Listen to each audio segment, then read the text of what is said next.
Rusia mengklaim negaranya berhasil menguasai wilayah Donetsk. Meski begitu, Presiden Rusia mengakui bahwa negaranya sulit menembus wilayah Ukraina yang lain. Hal tersebut disampaikan oleh administrator Moskow, yakni Denis Pushilin. Ia mengatakan Republik Rakyat Donetsk menjadi satu dari 4 wilayah Ukraina yang diproklamirkan Rusia sebagai miliknya. Kepemilikan ini telah disampaikan pada bulan September 2022 silam. Proklamir tersebut disampaikan bebarengan saat latihan yang dikecam Ukraina dan sekutunya sebagai referendum palsu. Denis Pushilin mengatakan lebih dari 50% wilayah Republik Rakyat Donetsk telah dibebaskan. Namun hingga kini pihak Ukraina belum memberikan klarifikasi terkait deklarasi dari Moskow. Diketahui beberapa pekan terakhir terjadi pertempuran sengit di wilayah Donetsk. Meski begitu belum diketahui secara jelas bagian Donetsk mana saja yang sudah dalam kendali Rusia. Moskow mengklaim kepemilikan wilayah tersebut dilakukan secara bertahap. Perebutan wilayah tersebut dilakukan seiring pasukan Putin maju dan memukul mundur militer Ukraina. Hal tersebut telah disampaikan oleh Kementerian Pertahanan Rusia pada Senin 12 Desember 2022. Pihaknya mengklaim serangan dari pasukan Moskow dapat menewaskan kurang lebih 30 personil militer Ukraina hanya dalam waktu sehari. Sementara Pushilin mengatakan situasi berbeda saat pasukan Rusia berusaha merebut garis kontak Liman. Ia mengaku perebutan wilayah tersebut lebih sulit dibanding yang sebelumnya. Pasalnya diakui militer Ukraina terus berusaha melakukan serangan balik. Meski begitu, Ukraina telah membebaskan Liman dengan cepat. Selanjutnya, Rusia sedang mencoba untuk menggempur kota Bakhmut.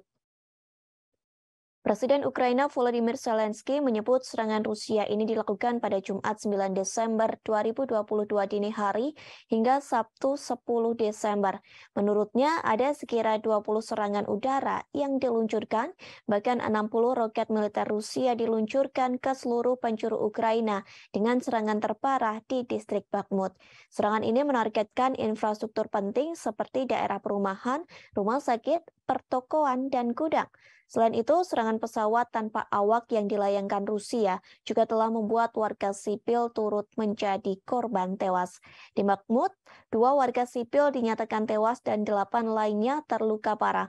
Serangan ke kota Bakhmut bukan menjadi yang pertama kalinya. Pasalnya, Rusia juga pernah menyerang kota di bagian Ukraina Timur pada Selasa 29 November silam. Akibat pertempuran tersebut, dikabarkan kota Bakhmut berubah menjadi rawa berdarah. Selain itu, pertempuran tersebut memakan ratusan orang tewas dan terluka. Angka tersebut dilaporkan terus bertambah setiap harinya, bahkan pertempuran di kota Bakhmut hingga terjadi perang parit. Perang parit ini mengingatkan pada pertempuran yang terjadi di Perang Dunia I. Dalam perang tersebut tidak ada pihak yang menyerah, baik pasukan Rusia maupun Ukraina, sehingga perang tersebut menumpahkan darah antara kedua belah pihak. Sementara staf umum tentara Ukraina melaporkan dalam satu hari terjadi pengeboman artileri dan tank di kota Bakhmut. Peristiwa itu terjadi pada Kamis 1 Desember 2022.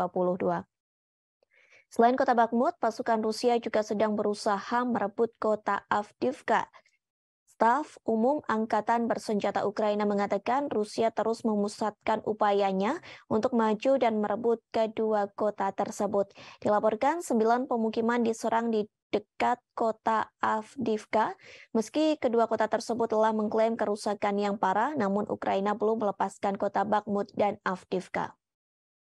Terima kasih sudah nonton. Jangan lupa like, subscribe, dan share ya.